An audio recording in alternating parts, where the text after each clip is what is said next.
ನೋಡಿ, ಕೆಪಿಎಸ್ಸಿಯಿಂದ ಅಂತಿಮ ಆಯ್ಕೆ ವಿಚಾರ ವಿಧಾನಸೌಧ ಠಾಣೆ ಎದುರು ಅಭ್ಯರ್ಥಿಗಳು ಪ್ರತಿಭಟನೆ. ತಮ್ಮ ಸಂಬಂಧಿಕರ ಮಕ್ಕಳಿಗೆ ಆಯ್ಕೆ ಪಟ್ಟಿಯಲ್ಲಿ ಅವಕಾಶ ಅಂತ ಆರೋಪ. ಸಸ್ಪೆಂಡ್ ಆದ ಕೆಪಿಎಸ್ಸಿ ಅಧ್ಯಕ್ಷ ಶಿವಶಂಕರಪ್ಪ ವಿರುದ್ಧ ಆರೋಪ ಮಾಡ್ತಾ ಇದ್ದಾರೆ. ಆಮೇಲೆ ಆ ನೇಮಕಾತಿಗಳು ಏನೇನಾಗಿದೆ ಅವರಿಂದ ಅದನ್ನು ರದ್ದು ಮಾಡಿ ಅಂತ ಆಗ್ರಹ. ಕೆಪಿಎಸ್ಸಿಯಿಂದ ಅಂತಿಮ ಆಯ್ಕೆಯಲ್ಲಿ ಅಕ್ರಮ ಆಗಿದೆ. ಈಗಾಗಲೇ ರಾಜ್ಯಪಾಲರು ಕ್ರಮ ತಗೊಂಡು ಅವ್ರನ್ನ ಕೆಲಸದಿಂದ ತೆಗೆದಿದ್ದಾರೆ. ಬಟ್ ಆರೋಪಗಳು ಕೇಳಿ ಬರ್ತಾ ಇದೆ. ಕೆಪಿಎಸ್ಸಿಯ ಬ್ರಹ್ಮಾಂಡ ಭ್ರಷ್ಟಾಚಾರ ದಿನದಿಂದ ದಿನಕ್ಕೆ ಒಂದೊಂದು ತಿರುವನ್ನು ಪಡೆದುಕೊಳ್ತಾ ಇದೆ. ಈಗ ಪಶು ವೈದ್ಯಾಧಿಕಾರಿಗಳ ನೇಮಕಾತಿಯಲ್ಲೂ ಹಗರಣ ಆಗಿದೆ ಅನ್ನುವಂತಹ ಆರೋಪ ಕೇಳಿ ಬಂದಿದೆ. ಇದರ ಬೆನ್ನಲ್ಲೇ ಈಗ ಅಭ್ಯರ್ಥಿಗಳು ಅಂತಿಮ ಆಯ್ಕೆ ಪಟ್ಟಿಯಲ್ಲಿ ಸಾಕಷ್ಟು ಅಲ್ಲಿನ ಈ ಹಿಂದಿನ ಅಧ್ಯಕ್ಷರು ಯಾರಿದ್ದಾರೆ ಅವರ ಸಂಬಂಧಿಕರಿಗೆ ಆಲ್ಮೋಸ್ಟ್ ಎಲ್ರಿಗೂ ಕೂಡ ಆಯ್ಕೆ ಪಟ್ಟಿಯಲ್ಲಿ ಅವರದ್ದೇ ಹೆಸರಿದೆ ಅನ್ನುವಂತಹ ಅಲಿಗೇಷನ್. ಹೀಗಾಗಿ ವಿಧಾನಸೌಧ ಪೊಲೀಸ್ ಸ್ಟೇಷನ್ನ ಮುಂದೆ ಅಭ್ಯರ್ಥಿಗಳು ಅಂತಿಮ ಆಯ್ಕೆ ಪಟ್ಟಿಯಲ್ಲಿ ಪ್ರಕಟವಾಗಿರುವಂತಹ ಅಭ್ಯರ್ಥಿಗಳು ಜಮಾಯಿಸಿದ್ದಾರೆ. ಪೊಲೀಸ್ ಠಾಣೆಯಲ್ಲಿ ದೂರನ್ನು ಕೊಡೋದಕ್ಕೆ ಮುಂದಾಗಿದ್ದಾರೆ. ಸೊ ಮಾತಾಡ್ಸೋಣ, ಒಂದಿಷ್ಟು ವಿದ್ಯಾರ್ಥಿಗಳಿದ್ದಾರೆ, ವಿದ್ಯಾರ್ಥಿ ಸಂಘಟನೆಯವರಿದ್ದಾರೆ. ಸೊ ಮಾತಾಡ್ಸೋಣ ಏನಾಗಿದೆ ಎಕ್ಸಾಕ್ಟ್ ಆಗಿ ಅಂತ. ಸರ್, ಈಗ ಗಂಭೀರವಾಗಿರುವಂತಹ ಆರೋಪ, ಎಕ್ಸಾಮ್ ಅನ್ನ ರದ್ದು ಮಾಡಬೇಕು ಅನ್ನುವಂಥದ್ದೇ ನಿಮ್ಮ ಆಗ್ರಹನ. ಆಮೇಲೆ ಈಗ ಅಧ್ಯಕ್ಷರ ಸಂಬಂಧಿಕರಿಗೆ ಒಂದಿಷ್ಟು ನೇಮಕಾತಿಗಳು ಆಗಿದೆ ಅನ್ನುವಂಥದ್ದು. ಸೊ ಅದಕ್ಕೆ ಪೂರಕವಾಗಿರುವಂತಹ ಸಾಕ್ಷಿ ಎಲ್ಲವೂ ಕೂಡ ತಮ್ಮ ಬಳಿ ಇದೆಯಾ?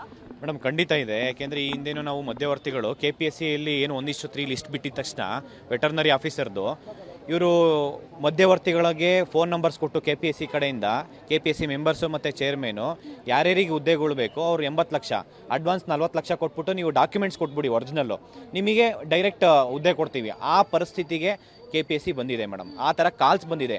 ನಾವೇ ವಿಧಾನಸೌಧ ಪೊಲೀಸ್ ಸ್ಟೇಷನಲ್ಲಿ FIR ಮಾಡಿದ್ದೀವಿ. ಅವ್ರನ್ನ ಅರೆಸ್ಟ್ ಮಾಡಿಬಿಟ್ಟು ಜೈಲಿಗೆ ಕಳಿಸಿ ಮತ್ತೆ ಬೇಲ್ ಮೇಲೆ ಆಚೆ ಬಂದಿರೋಂಥ ಸನ್ನಿವೇಶ ನೋಡಿದ್ದೀವಿ. ಇದನ್ನು KPSCಲಿ ವೆಟರ್ನರಿ ಆಫೀಸರಲ್ಲಿ ಇವರು KPSC ಚೇರ್ಮೇನು, ಮಾಜಿ ಚೇರ್ಮೇನ್ ಆಗಿದ್ದಂಥ ಸಾವ್ಕಾರ್ ಶಿವಶಂಕರಪ್ಪ ಅವರು ಇವರು ಸಂಬಂಧಿಕರಿಗೆ ಮಾರಿದ್ದಾರೆ ಅಂತಂದರೆ, ಕೊಟ್ಟಿದ್ದಾರೆ ಅಂತಂದರೆ ಹುದ್ದೆಗಳನ್ನು.